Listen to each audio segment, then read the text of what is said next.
tout le monde, j'espère que vous allez bien ce matin. Avant qu'on regarde la parole de Dieu, j'aimerais vous poser la question suivante.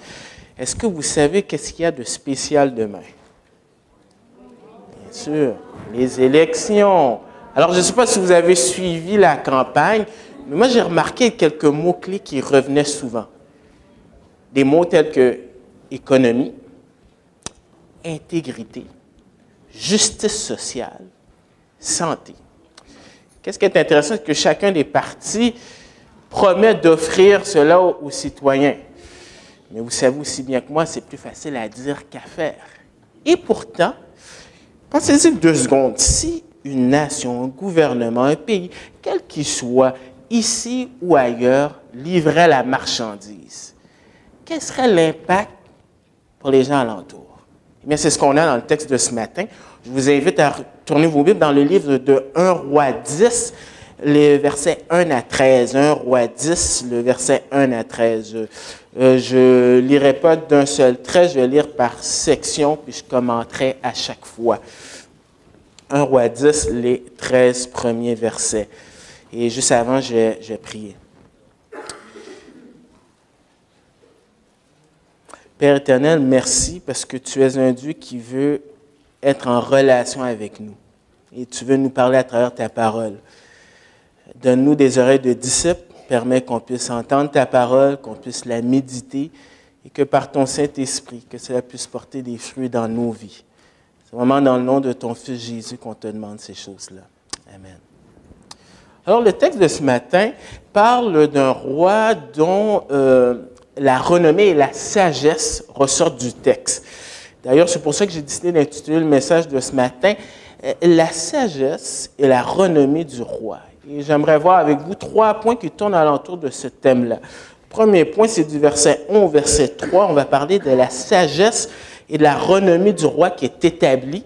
Ensuite, du verset 4 au verset 9, on va parler de la sagesse et la renommée du roi qui est confirmée. Et finalement, la conclusion du verset 10 au verset 13, on va parler de cette sagesse et de cette renommée. Qu'est-ce qu'on peut conclure de tout cela? Mais avant, on va regarder le contexte. Alors, le contexte, c'est dans le livre des rois. Le livre des rois, c'est un livre historique. Maintenant, il y a 2 façons d'étudier de l'histoire. On peut tout simplement relater les faits.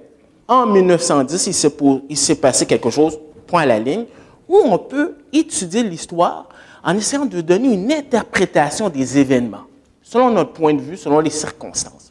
Le problème, c'est que lorsqu'on fait ça, on n'a pas la perspective de Dieu. Et le livre des rois nous donne l'interprétation historique selon Dieu. Parce que l'auteur du livre des rois, on ne sait pas c'est qui, mais il a écrit cela après la déportation. Et il répond à la question suivante, comment se fait-il que le peuple de Dieu est parti en exil? Et le livre des rois répond à cela. Et si vous étudiez le livre des rois, il y a 2 éléments qu'il faut comprendre. L'obéissance, ça mène à la bénédiction et la désobéissance mène au jugement. C'est ça le livre des rois. Mais ça remonte depuis le Pentateuque, dans le livre de Deutéronome. Vous vous souvenez, dans le livre de Deutéronome, le peuple de Dieu, la 2e génération, va arriver en terre promise et Moïse leur dit, vous allez habiter un pays où coule le lait et le miel, mais si vous voulez être bénis, il faut suivre les ordonnances de Dieu. Si vous suivez les ordonnances de Dieu, l'économie va prospérer, vos familles vont être bénies. D'ailleurs, dans Deutéronome 15, verset 4, il dit, il n'y aura même pas de pauvres parmi vous. C'est à ce point-là que Dieu était prêt à bénir son peuple s'ils étaient prêts à le suivre. D'ailleurs, toutes les nations de la terre viendraient, seraient attirées et diraient, vous êtes différents. D'ailleurs, votre Dieu est différent. D'ailleurs, on réalise que votre Dieu, c'est le seul vrai Dieu. On voudrait le connaître. Mais aussi, s'ils désobéissaient, s'ils n'écoutaient pas ce que Dieu disait, il y aurait des jugements sous forme de cycles. Et le jugement final serait la déportation. C'est ça qui est arrivé à la fin du livre de Rois. Mais nous, on regarde le début et les 11 premiers chapitres, on parle du règne de Salomon. Alors, c'est qui Salomon? Salomon, c'est le fils de David. À un très jeune âge, a demandé à Dieu de la sagesse pour pouvoir gouverner le peuple. très pertinent qu'est-ce que Salomon a demandé. Pourquoi? Parce qu'on vit dans une société où est-ce qu'on a l'habitude de critiquer n'importe quelle forme de leadership. Les politiciens, le leadership à l'Église, le sport, on critique le coach, le directeur gérant, les arbitres. Et il y a une place pour une critique constructive, mais en général, lorsqu'on critique, c'est notre façon de dire, si j'étais à ta place, je ferais une meilleure job. Jusqu'à ce que tu réalises qu'une fois que tu es dans une position d'autorité, tu réalises que c'est pas si évident. Il faut vraiment de la sagesse pour bien gérer. Et Salomon a demandé ça. Et on voit le fruit de son règne, particulièrement au chapitre 9 à 11. Mais avant, je veux juste vous montrer quelques versets qui démontrent comment le peuple était béni lorsqu'ils étaient sous le règne de Salomon. Dans 1 Roi 4, verset 20, on dit ceci. Juda et Israël étaient nombreux comme est nombré le sable qui est sur le bord de la mer. Ils mangeaient, buvaient et se réjouissaient. Salomon dominait encore sur tous les royaumes depuis le fleuve jusqu'au pays des Philistins, jusqu'à la frontière d'Égypte. Ils apportaient des présents et furent assujettis à Salomon tous les jours de sa vie. Quelques versets plus loin, on dit « Il exerçait son autorité sur tout le pays de l'autre côté du fleuve, depuis Titpha, c'est-à-dire au nord, jusqu'à Gaza, sur tous les rois de l'autre côté du fleuve. Il y avait la paix de toutes parts. Juda et Israël, depuis Dan, le nord, jusqu'à Bethsheba, le sud, habitèrent en sécurité, chacun sous sa vigne et sous son figuier, tous les jours de Salomon. » Alors, à cette époque-là, l'économie, elle prospérait, les gens étaient heureux, ils étaient en paix, et le terme que l'auteur utilise, c'est que tout le monde était sous son figuier. C'est un terme que les prophètes utilisent dans Michée 4, verset 4, Zacharie 3, verset 10, pour dire que il va arriver un temps où le peuple de Dieu va être tellement comblé. Et c'était comme ça à l'époque de Salomon. Alors maintenant qu'on comprend un peu le contexte, on peut voir le premier point, qui est cette autorité, la sagesse et la renommée établie du roi. Alors, je lis pour vous les 3 premiers versets. La reine de Saba entendit parler de la réputation de Salomon à la gloire de l'Éternel et vint l'éprouver par des énigmes. Elle arriva à Jérusalem avec une suite très importante de chameaux portant des aromates, de l'or en très grande quantité et des pierres précieuses. Elle vint auprès de Salomon et lui dit tout ce qu'elle avait dans le cœur. Salomon lui expliqua tout ce qu'elle demandait. Il n'y avait rien de caché pour le roi qu'il ne pouvait lui expliquer. Alors, la première chose qu'on voit, c'est que Salomon, il a une renommée internationale. Ça va au-delà des murs d'Israël. C'est comme, peut-être que vous avez déjà entendu cette histoire-là, c'est Isaac qui m'a dit qu'il y avait une tribu en Amazonie séparée des gens civilisés. Ils ne savent absolument rien de ce qui se passe dans le monde extérieur, mais il y a des journalistes, des gens qui sont venus, et ils ont su une chose. Ces gens ne savent rien, mais ils savent au moins une chose, surtout les enfants. Ils savent qui était Michael Jackson. C'est la même chose avec Salomon. Tout le monde entend parler de lui, dont cette reine, la reine de Saba. Non, je ne sais pas qu'est-ce qui vous vient en tête lorsque vous pensez à une reine, mais si vous êtes comme moi c'est la reine Élisabeth que j'ai dans la tête. Ce n'est pas vraiment une image d'autorité, c'est plus un symbole âgé, passif, qui bouge la main comme ça. Mais l'auteur a pas ça en tête. L'auteur a quelqu'un qui a de l'autorité, qui a du leadership, qui prend de l'initiative. C'est quelqu'un qui est riche parce que on dit qu'elle apporte de l'or, de l'aromate, probablement des ressources de son pays et probablement le résultat du commerce que ce pays fait. C'est quelqu'un aussi qui met en valeur la sagesse et l'intelligence. On dit qu'elle vient de Saba. C'est où Saba? On pense que c'est ou bien en Éthiopie, au sud de l'Égypte, en Afrique, ou encore au Yémen, en dessous de l'Arabie saoudite.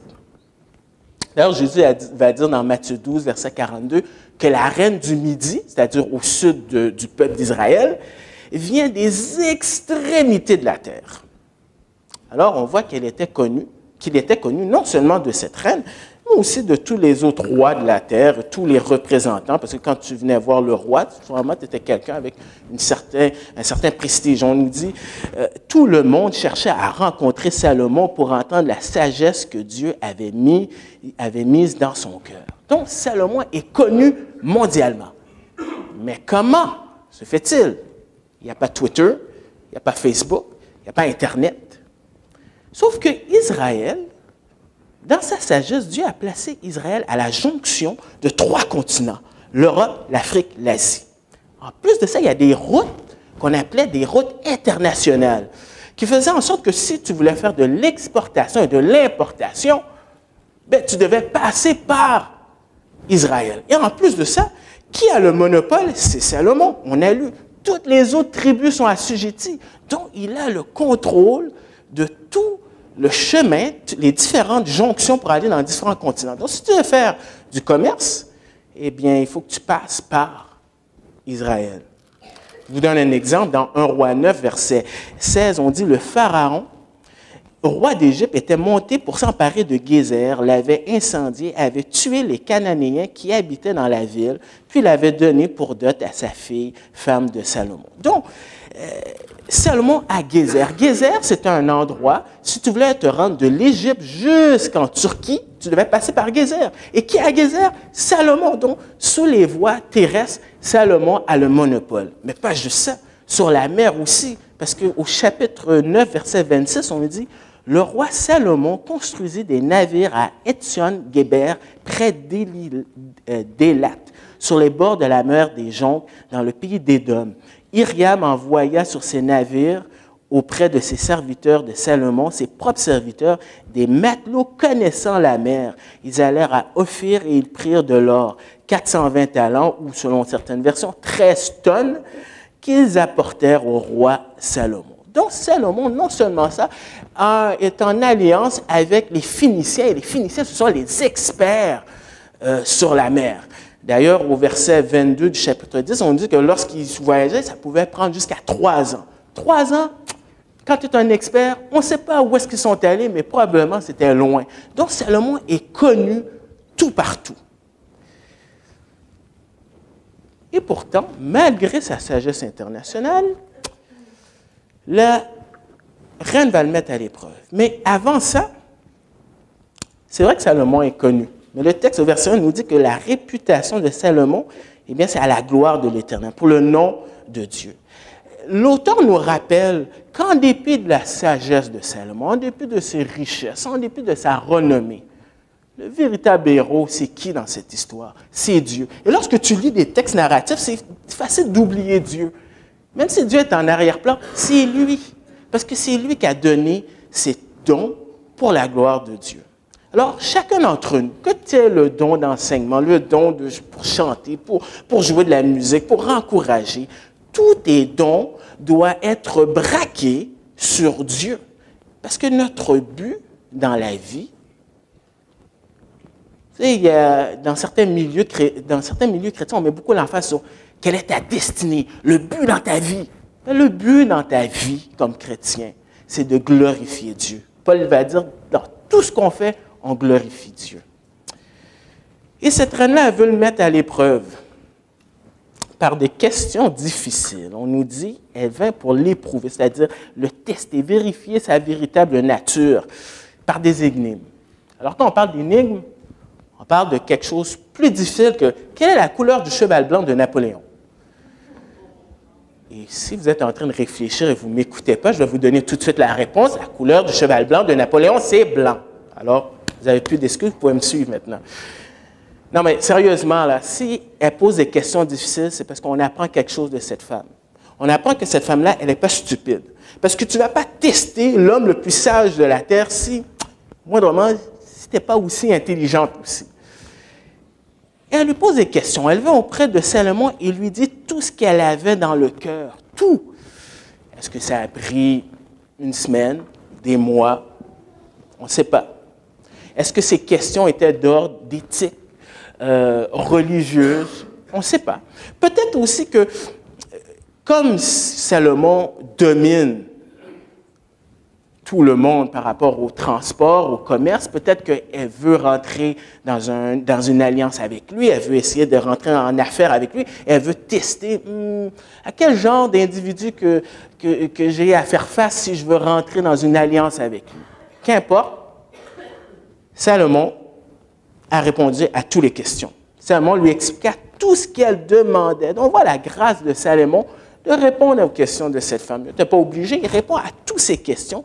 Il n'y avait rien de caché pour le roi qui ne pouvait lui expliquer. C'est normal parce que dans un roi, chapitre 5, je sais que selon les Bibles, ça peut changer, mais dans la mienne, au verset 13, on dit « Il a parlé sur les arbres depuis le cèdre du Liban jusqu'à l'hysope qui sort du mur. » C'est-à-dire que Salomon connaissait le plus grand arbre jusqu'au plus petit arbre, il connaissait tout. Il a aussi parlé sur les bêtes, sur les oiseaux, sur les reptiles, sur les poissons. On venait de tous les peuples pour entendre la sagesse de Salomon de la part de tous les rois de la terre qui avaient entendu parler de sa sagesse. Donc c'est normal qu'il ait pu répondre à tout parce que Salomon a une sagesse surnaturelle. Et c'est quoi l'application pour nous de savoir ça? Bien, Jésus l'a parlé, il en a parlé dans Matthieu 12, 42. Il a repris les leaders religieux en leur disant « Vous êtes indifférents à moi alors qu'il y a une reine qui venait de l'extrémité du monde qui est venue pour s'intéresser à poser des questions. Et ici, il y a plus que Salomon. » Et je réfléchis, je me dis, au 21e siècle, on vit une époque où est-ce que l'histoire de l'Église n'a jamais vécu cela. On a des informations sur Dieu comme jamais auparavant. Dans les années 70, l'industrie des livres chrétiens a eu une explosion de pleine littérature chrétienne. De nos jours, vous savez, vous pouvez aller sur Internet et downloader plein de cours sur l'Ancien Testament, sur le Nouveau Testament, gratuitement. Oui, c'est vrai que sur Internet, il y a vraiment beaucoup de prédications qui font dur, mais il y en a beaucoup qui sont bonnes et c'est gratuit. On a des Bibles avec différentes versions. Et je me dis, est-ce que quelque part, on est devenu tout simplement indifférent? Vous savez, il y a le test de prospérité, et j'ai l'impression que dans le test de prospérité, on l'échoue souvent. Ça va tellement de soi, on a des Bibles, mais est-ce qu'on réalise le privilège qu'on a? Tu sais, quand je travaillais au JBU, on a fait une table de livres à l'Université de Montréal, et puis il y a une madame qui travaillait à la cafétéria. Elle est venue, elle a regardé notre table, elle a dit « C'est une Bible? » J'ai dit « Oui. » « C'est gratuit? » « Oui. » Ah, tout excitée, elle est partie, sans dire un mot. Elle revient 2 minutes plus tard. « Est-ce que je peux prendre une autre Bible pour mon ami? » Et nous, on a des Bibles, on a différentes versions, et je me pose la question, est-ce qu'on est tout simplement devenu indifférent ou est-ce qu'on est comme cette reine, être prêt à se mobiliser, à connaître encore plus le Seigneur Jésus qui est cette sagesse-là?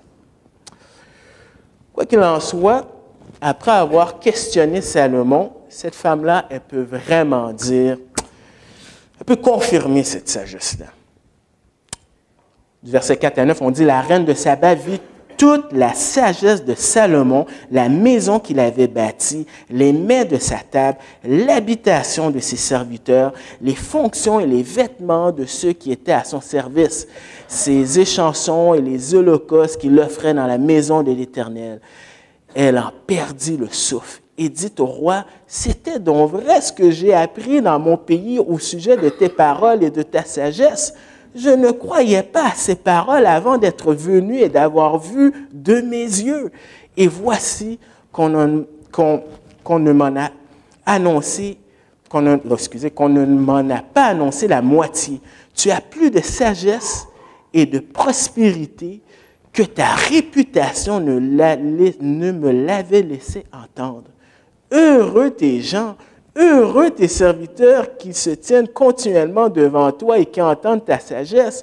Béni soit l'Éternel, ton Dieu, qui t'a été favorable et t'a placé sur le trône d'Israël. C'est parce que l'Éternel aime Israël à toujours, qui t'a établi roi pour que tu fasses droit et justice. » Donc, elle confirme vraiment que Salomon est sage et qu'il y a une renommée extraordinaire. Elle le confirme comment? Bien, elle le confirme d'abord par ce qu'elle voit. Alors, qu'est-ce qu'elle voit? Elle voit les possessions qu'il a, c'est-à-dire sa maison. Il a construit un palais, ça a pris 13 ans. Il a construit le temple, qui a pris 7 ans, donc 20 ans pour construire tout ça. Et arrêtons d'avoir la prétention, nous, les gens du 21e siècle, de croire que tout ce que les autres ont construit auparavant, ben, bon, c'est rien du tout. Est-ce que vous avez regardé une pyramide récemment? Est-ce que vous avez déjà pris le temps de regarder en Égypte, ce qu'ils font, les sphinx, là, et puis vous vous dites, est-ce que, pour ceux qui se souviennent de l'émission Les Mystérieuses Cités d'Or, il y avait à la fin un petit reportage, et puis là, tu voyais le temple Maya, puis et là, tu te dis, mais comment ils ont fait pour construire ces choses-là sans aller à la Polytechnique? Alors, arrêtons d'avoir cette prétention de croire que les gens du passé n'étaient pas capables de faire des grandes choses. Et c'est une reine qui est quand même habituée quand même à un certain standard, et elle n'en revient pas des possessions qu'il a, c'est-à-dire sa maison. Mais aussi, pas seulement ce qu'il possède aussi, mais aussi la provision qu'il a au niveau de la nourriture. On nous dit au verset 5, les mets de sa table. Et pour comprendre ça, il faut aller dans 1 Roi, chapitre 5. Encore une fois, ça se peut selon les versions que ça décale, mais au chapitre 5, verset 2 dans ma Bible, on dit « Chaque jour, Salomon consommait en vivres 30 corps de fleurs de farine, c'est-à-dire 6600 litres à peu près, et 60 corps de farine, 15 200 litres, 10 bœufs gras, 20 bœufs de pâturage, 100 têtes de petits bétail, outre les cerfs, les gazelles, les daims et les volailles engraissées. » Donc, il y a beaucoup de nourriture, il y a une variété de nourriture. J'ai compris un petit peu cela quand Lisa et moi, on s'est mariés. Alors, on s'est mariés au Nouveau-Brunswick, mais ma mère voulait faire un genre de mariage ici, et mon beau-frère, qui travaillait dans un hôtel 5 étoiles à Montréal. Vous savez, ce genre d'hôtel que des gens comme Brad Pitt, s'ils viennent à Montréal, ils viennent là. Alors non, je ne l'ai pas vu, mais on a dormi là. Et le lendemain matin, il y avait de la nourriture. Je ne savais pas comment, j'avais aucune idée comment on pouvait faire autant d'omelettes. Il y en avait plein. Je se fait d'y penser, j'ai faim. Mais il y en avait plein. Et c'est rien comparé à Salomon. Si on pense que peut-être il y avait 2000 personnes, peut-être plus, qui travaillaient à son service, sans penser à la gestion, pour tous ceux qui ont travaillé dans des camps d'été, vous savez qu'est-ce que c'est gérer la cuisine quand il y a des enfants. Alors, le nombre et de voir qu'il y a une structure ordonnée là-dedans, c'est quand même étonnant. Mais elle ne voit pas juste aussi les possessions, les provisions, mais elle voit aussi les personnes qui sont à son service. Alors, on nous dit que ces gens-là, le texte dit l'habitation de ses serviteurs, les fonctions et les vêtements de ceux qui étaient à son service, c'est-à-dire les ministres et tous les autres. Dans l'Ancien Testament, lorsqu'un roi te donnait un habit, il y avait un certain prestige. On voit ça dans le livre d'Esther, on voit ça dans le livre de Daniel. Alors, il y a quand même quelque chose d'impressionnant aussi. Et finalement, elle voit aussi la piété de cet homme-là, parce qu'on nous dit « et les holocaustes qu'il offrait dans la maison de l'Éternel ». Bon, dans le livre de Chroniques, le même passage est pris, on ne parle pas d'holocauste, on dit les marches qui mènent à la maison de Dieu. Et sans rentrer dans une polémique, l'idée, c'est qu'elle est impressionnée par ce qu'elle voit. Et ça l'amène à non seulement confirmer ce qu'elle a vu, mais aussi par ce qu'elle dit, au verset 6 et 9. D'abord, sur sa sagesse et sur sa prospérité. Elle en perdit le souffle. Si je peux paraphraser, je dirais « Wow !» Et dit au roi, « C'était donc vrai ce que j'ai appris dans mon pays au sujet de tes paroles et de ta sagesse. Je ne croyais pas ces paroles avant d'être venu te voir, avant d'être venu et d'avoir vu de mes yeux. Et voici que qu'on ne m'en a pas annoncé la moitié. Tu as plus de sagesse et de prospérité que ta réputation ne l'avait laissé entendre. » Qu'est-ce que la reine est en train de dire? La reine est en train de dire que Salomon, ce n'est pas Chuck Norris. C'est qui Chuck Norris? Chuck Norris, c'est le Captain Bonhomme des Américains. Je ne sais pas la raison, mais si vous allez sur il y a un site sur lui, un blog, et c'est parti de, je ne sais pas de qui, mais il y a plein d'histoires sur Chuck Norris que c'est impossible. C'est exagéré au maximum. Je vous donne un exemple. On raconte que Chuck Norris a déjà compté jusqu'à l'infini 2 fois de suite. Un autre exemple. On dit que Chuck Norris il y a tellement d'autorité, Chuck Norris n'a jamais besoin de se brosser les dents. Il a juste besoin de dire à ses dents, je t'interdis d'être sale. Chuck Norris, vous savez, on raconte qu'une fois Chuck Norris a kické la Terre. Mais la Terre, et depuis ce temps-là, elle n'arrête pas de tourner. Alors, vous irez sur le site, il y en a plein d'autres, là. Ouais, c'est exagéré. Mais Salomon, c'est pas Chuck Norris, c'est vrai. Et souvent, on a l'impression que la Bible, c'est des histoires. Les libéraux vont dire, ben non, ça n'existe pas, voyons. Oh, des histoires comme ça, on n'a jamais entendu. L'auteur est en train de nous dire, non, c'est vrai. Ce n'est pas des stupides, là, qui croient n'importe quoi. C'est une reine qui est venue tester pour vérifier. Elle n'est pas stupide et elle confirme que c'est vrai. Mais pas juste ça. Elle confirme aussi ce qu'elle dit sur le peuple et l'Éternel. Heureux tes gens, heureux tes serviteurs qui se tiennent continuellement devant toi et qui entendent ta sagesse. Elle savait, elle l'a entendu au verset 3. Béni soit l'Éternel, ton Dieu, qui t'a été favorable et t'a placé sur le trône d'Israël. C'est parce que l'Éternel aime Israël à toujours qui t'a établi roi pour que tu fasses droit et justice. Elle va au-delà d'une expérience émotionnelle et ça l'amène à une expérience spirituelle. Vous vous souvenez ce que Dieu avait dit, que tous les rois, toutes les nations vont venir et vont dire, il y a quelque chose de spécial ici. Et cette reine-là reconnaît que Dieu est à l'œuvre. Et qu'est-ce qu'elle mentionne? Elle dit que l'Éternel t'a établi pour que tu fasses droit et justice. C'est drôle, hein? Ça, c'est un terme qui est souvent revenu durant les élections. L'intégrité, la justice sociale. Et on voit Salomon appliquer ça au chapitre 3. Et le contexte, c'est aussi des femmes, mais cette fois-ci, c'est des prostituées. Probablement, vous connaissez cette histoire-là avec 2 prostituées qui étaient en train de faire la chicane, en train de dire « c'est mon enfant, non, c'est mon enfant ». Et Salomon dit « on va régler ça, je vais prendre une épée, je vais couper l'enfant en 2 ». Et puis celle qui est la vraie mère s'est identifiée. Et au chapitre 3, verset 28, on dit « Tout Israël apprit le jugement que le roi avait prononcé et l'on craignit le roi, car on vit que la sagesse de Dieu était en lui pour exercer le droit. » Donc, on voit vraiment comment Salomon agit. Alors, on vient de voir quoi? On vient de voir une sagesse et une renommée qui est établie. On a vu une sagesse et une renommée qui est confirmée. Et qu'est-ce qu'on peut apprendre de tout cela? Donc, la conclusion que je lis pour vous. Elle donna au roi 120 talents, 2 tonnes et demie, si vous voulez, d'or, une très grande quantité d'aromates et des pierres précieuses. Il n'arriva plus autant d'aromates que celles que la reine de Saba donna au roi Salomon.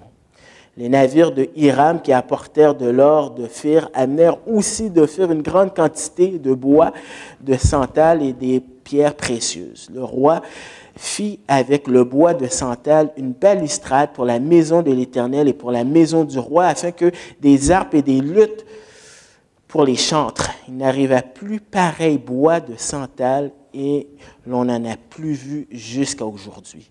Le roi Salomon donna à la reine de Saba tout ce qu'elle désira, ce qu'elle demanda. Il lui fit autre des présents dignes du roi, tels tel que Salomon, d'un roi tel que Salomon, excusez.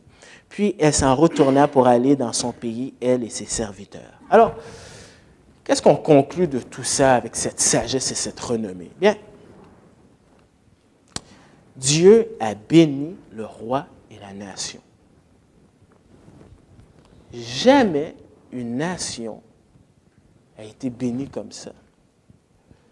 Prospérité magnifique, justice sociale, c'est appliqué, sécurité idéale, tout le monde est heureux. Concrètement, par les richesses. Vous remarquez, à 2 reprises, l'auteur va dire « Il n'arriva plus autant ». Au verset 10, quand il parle de l'or, et au verset 12, lorsqu'il parle du bois. Alors, le bois de santal, c'était un bois qu'on pense qui venait du Sri Lanka jusqu'en Inde. Et ce qui était intéressant avec ce bois-là, il était plus solide, plus résistant que les autres bois. Mais l'auteur est en train d'écrire avec une perspective, il dit « Jamais dans l'histoire du peuple d'Israël, ils ont été comblés à ce point-là. » Il y avait tellement d'or qu'au verset 22, on nous dit « Car le roi avait en mer des navires de Tarsis avec les navires de Hiram, et tous les tous les 3 ans arrivaient les navires de Tarsis apportant de l'or et de l'argent. » Non, c'est pas ça que je voulais lire. C'est parce qu'à un moment donné, il mentionne qu'il y avait tellement d'or que l'argent, c'était... Ah, c'est le verset juste avant. Rien n'était d'argent, on n'en faisait aucun cas du temps de Salomon. C'est-à-dire qu'ils sont tellement riches que même l'argent, bon, qu'est-ce que c'est? C'est à ce point-là qu'ils étaient bénis. Et aussi à travers les cadeaux et les commerces maritimes. Si vous remarquez, on a l'impression que le verset 11 et le verset 12 est hors contexte. Parce qu'on nous parle de navires d'Hiram qui apportèrent de l'or, des bois. Il parle des Phéniciens encore. Pourtant, dans le livre de Chroniques, la même histoire s'est placée encore là. Pourtant, on a des indices. Au chapitre 9, au verset 28, on nous parle encore d'Ophir, de l'or et des Phéniciens. Peut-être que cette visite de la reine, oui, elle est venue pour entendre la sagesse, mais peut-être aussi qu'elle a avantage à faire peut-être du commerce avec lui. Parce qu'il a le monopole sur tout. Et on pense qu'à Saba, il y avait aussi des gens qui faisaient du commerce aussi. Et c'était dans son intérêt peut-être de ne pas rentrer en compétition et de pouvoir peut-être travailler ensemble. Alors peut-être que c'est le résultat de ce contrat, de cette alliance. Quoi qu'il en soit, Salomon est béni ainsi que le peuple. Et on pourrait finir le texte et dire, le message de ce matin, et dire « Wow, alléluia, c'est merveilleux ». Mais la Bible, elle mentionne quelque chose. La parole de Dieu dit « Mais Salomon et la nation ont échoué ». Ils ont échoué. On voit des indices dans la fin du chapitre 10, mais concrètement, ils se sont détournés de Dieu, puis on le voit au chapitre 11, concrètement. Ça montre quoi? Ça démontre que ils ont échoué le test de prospérité. Ils avaient tout. Tout ce qu'un peuple veut désirer, ils l'avaient. Mais ils ont échoué parce que le problème de l'homme, c'est un problème de cœur. Comme dirait quelqu'un durant la campagne, parlons des vraies affaires. Les vraies affaires, c'est le péché. Parce que quand tu as un problème de cœur, qu'importe la forme de gouvernement qui va gérer, ce ne sera jamais idéal. Parce que le cœur de l'homme est un cœur qui est désespéré. Et lorsque tu brises ta relation avec Dieu, il y a des conséquences aussi envers les autres. Donc, tu n'auras jamais cette justice sociale, tu n'auras jamais ce désir de pouvoir penser au bien des autres. L'humanisme peut dire ça, mais ultimement, tu ne seras jamais capable parce que tu as l'exemple du royaume parfait qui devrait être un standard et ça a été un échec. Heureusement, la Bible parle de la bonne nouvelle, l'Évangile. L'Évangile, c'est que Dieu a envoyé son Fils, qu'il est mort pour nos péchés, qu'il est ressuscité. Et si on met notre confiance en lui, bien, le vrai problème, qui est un problème de cœur, est réglé. Et là, quand tu vas exercer ta justice, ça va découler d'un amour qui déborde pour l'autre parce que tu as eu la grâce de Dieu et tu n'as pas le choix d'être reconnaissant et tu déverses ta grâce envers les autres. Lorsque tu as été transformé, ton intégrité, là, elle est différente parce que tu le fais pour la gloire de Dieu.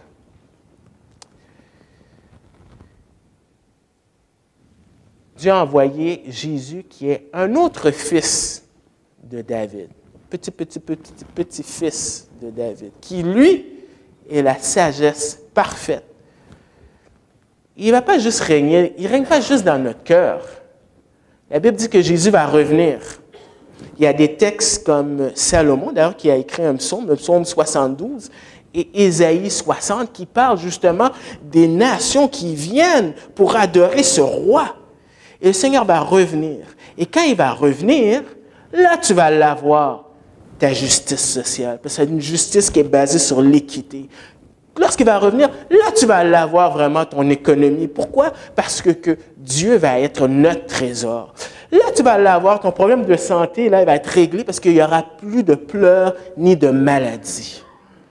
Mais nous vivons avec cette anticipation que qu'est-ce que le peuple a vécu, c'est rien comparé à qu'est-ce qui va revenir, qu'est-ce qui va venir. Son royaume, quand il va venir, ça va être extraordinaire.